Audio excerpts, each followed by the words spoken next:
DVD rolling. Jim, as you're talking, can you give us some wisdom on how can we, wherever we are in our lives today, with Christ, with the Father, with the Spirit, how can we be more intentional in bringing God into our daily and weekly experiences with Him so that we might enjoy getting to know Him and benefit from really knowing Him in our everyday lives? Yes, I think it starts with a quiet time, and you ask God to show you something, and He shows you something. So you've had a shared experience with Him. And when we pray, God answers. There's been a shared experience. When we obey Him, talk to somebody, God responds with a part of His life.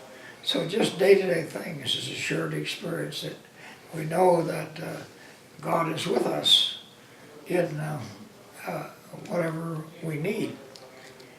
And I feel in my observation, the people that know God the best and most intimately are those that trust Him for finances on a day-to-day basis. And they see what is almost a miracle.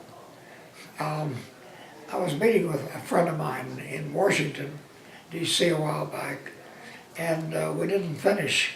So I said, why don't you come back in the morning and take me to the airport? So he agreed to.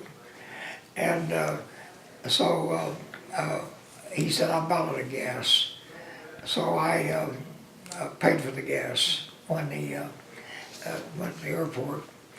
And I felt led. I looked at my wallet, I had about 60 bucks. So I gave him 60 bucks, went on my way.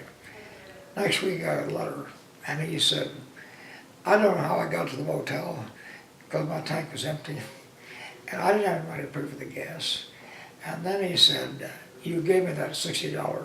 And he said, on the way home, I had to get a prescription for my wife and several things. He said it totaled exactly 60 bucks. On his way home, they needed. Well, he lived that way from day to day. You know, he just saw God's supply. So I think that's probably the shared experience, is the people that trust Him the most for things have the most shared experiences. That's good. That's good. So I'm not thinking about the spectacular, you know, just the day-to-day things.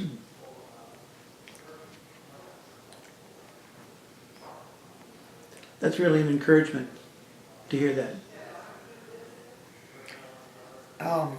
I was asked at a military conference a couple years ago to pick out the one experience out of my entire life to pass on to the conferees. And he said, how long will it take you to prepare? And I said, I can do it now. So when I got up to speak, you know, he asked me some questions, and I pointed out that one of the ways to master the Bible is to read a book at one sitting without chapter breaks or anything. And one of the best books is Mark's Gospel. And so I imagined that Mark's Gospel is the only part of the Bible I had or would ever have. What was Jesus getting at? What was He trying to tell me? Well, it comes through pretty clear. He started off with saying, you can trust me. Then in 6th chapter, storm came up, and he said, how come? You had no faith. That's what he said. Chapter 9 and 11, they said, well, I couldn't do it. No faith. And I don't think the post-resurrection meeting was very happy with, because the King James says He upbraided them for their unbelief. So He was trying to teach them, you can trust me. So I said the outstanding lesson of my life is, you can trust him. And he'll come through. So that's, and every time we do and he comes through, well, that's a shared experience. And we learn we can trust him for anything, anytime.